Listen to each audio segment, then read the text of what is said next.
தீபாவளி பண்டிகையை கொண்டாட சொந்த ஊர் செல்வதற்காக புலம்பெயர் தொழிலாளர்கள் ஏராளமானோர் கோவை ரயில் நிலையத்தில் குவிந்தனர். கூடுதல் விவரங்களோடு இணைகிறார் செய்தியாளர் தென்னிலவன். தென்னிலவன், வணக்கம்.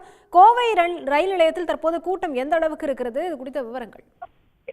நிச்சயமாக, அதாவது தொழில் நகரமான கோவை மாவட்டத்தை பொறுத்தளவு பீகார், ஜார்க்கண்ட், உத்தரப்பிரதேசம் உள்ளிட்ட பல்வேறு வட மாநிலங்களை சேர்ந்த தொழிலாளர்கள் கோவையில் தங்கி பணியாற்றி வருகிறார்கள். தற்போது இந்த தீபாவளி பண்டிகையை முன்னிட்டு இப்போதிருந்தே சொந்த ஊருக்கு அந்த புலம்பெயர் தொழிலாளர்கள் படையெடுக்க துவங்கி இருக்கிறார்கள். குறிப்பாக நேற்றைய தினமே பாத்தீங்கன்னா கோவை ரயில் நிலையத்திற்கு ஏராளமான அந்த வடமாநில தொழிலாளர்கள் சொந்த ஊர் செல்ல வந்திருந்தார்கள்.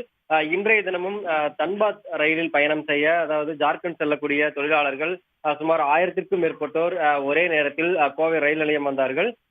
இதனால் அங்கிருந்த ரயில்வே பாதுகாப்பு படையினர் உடனடியாக அந்த தொழிலாளர்களை நீண்ட வரிசையில் நிற்க வைத்து அதன் பின்னர் அந்த ரயிலில் ஏற்றி அனுப்பி வைத்தார்கள்.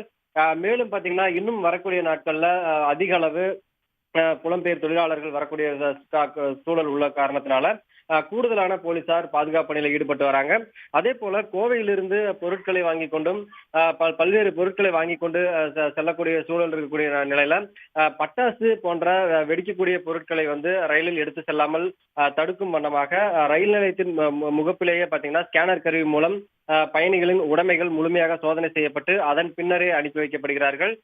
குறிப்பாக அந்த ஜார்க்கண்ட், பீகார் உள்ளிட்ட மாநிலங்களுக்கு செல்லக்கூடிய ரயில்கள் மட்டும் அதிக கூட்டம் இருக்கும் என்ற காரணத்தினால அந்த ரயில் வரக்கூடிய அந்த நேரங்கள்ல மட்டும் கூடுதலான போலீஸ் பாதுகாப்பு பணியில ஈடுபட இருக்கிறார்கள்.